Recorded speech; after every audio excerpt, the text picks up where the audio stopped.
안녕하세요. 보험 전문가 이정민입니다. 오늘은 치매보험에 대해서 이야기를 하려고 합니다. 치매보험에도 쉽게 세대별로 분류하시면 이해하기 좋을 것 같습니다.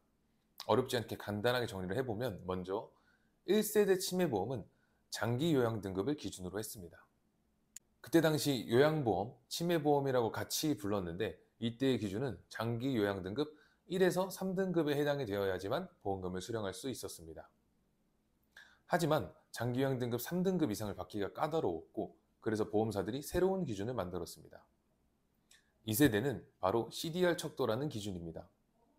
CDR 척도는 임상 치매 척도의 약자로 치매 상태가 가벼운 상태인지 심각한 상태인지를 분류하기 위한 기준이었습니다. 0점부터 5점까지 총 7등급으로 분류를 하였고 이는 곧 보험사들의 치매 진단 평가 기준이 되었습니다.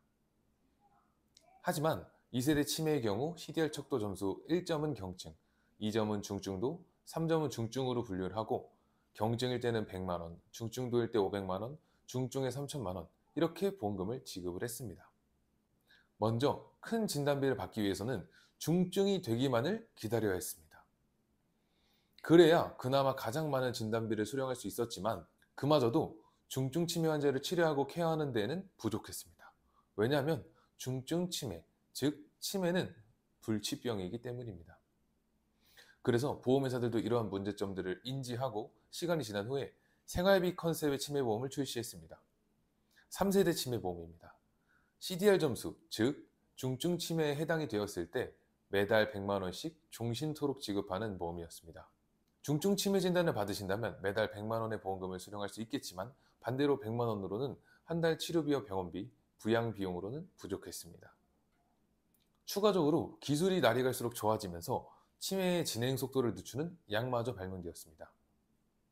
치매 환자들은 그 약을 꼬박꼬박 먹게 됩니다. 이때 저는 치매보험에 모순이 있다라고 느꼈습니다. 치매라는 질병은 아직까지 전 세계에서 불치병이고 진단을 받는다면 무조건 중증까지 진행되게 됩니다. 사람들은 매달 치매보험의 보험료를 내고 중증 치매 진단을 받아야 큰 보험금 혹은 작더라도 꾸준한 보험금을 받게 됩니다. 하지만 반대로 치매 진행을 늦추기 위해서 돈을 들여 약을 사서 복용하게끔 합니다. 이 상황이 이해가 되시나요? 모순이라는 겁니다.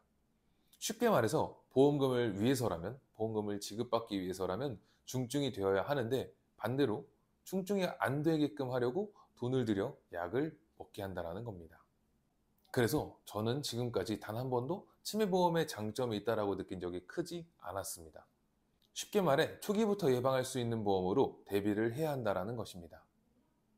이처럼 치매보험의 변천사를 간단하게 설명을 드렸고 다음 영상에서는 그렇다면 이렇게 경증부터 대비를 해야 하는 치매보험을 어떻게 대비할 수 있는지 그 부분에 대해서 이야기를 하겠습니다. 이상 이정민이었습니다.